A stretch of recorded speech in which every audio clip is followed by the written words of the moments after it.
ఒక్కసారి క్వశ్చన్ చూడండి. Principal amount 8,000, rate of interest 5%, time period 3 years, compound interest calculate చేయమన్నారు.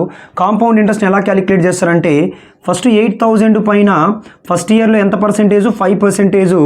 So 10% అంటే 800, 5% అంటే 800లో ఆఫ్ 400. సో ఈ 400ని ప్రిన్సిపల్ అమౌంట్ కలిపేయండి. సో 8,400 అవుతుంది. సెకండ్ ఇయర్లో 5% అనేది దేని మీద తీసుకోవాలని అంటే ప్రిన్సిపల్ మీద కాదు, సమ్ ఆఫ్ అమౌంట్ మీద.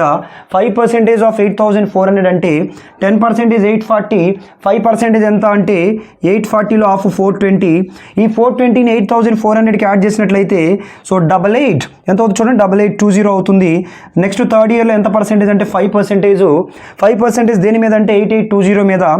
10% అంటే 882, 5% అంటే 882లో ఆఫ్ 441.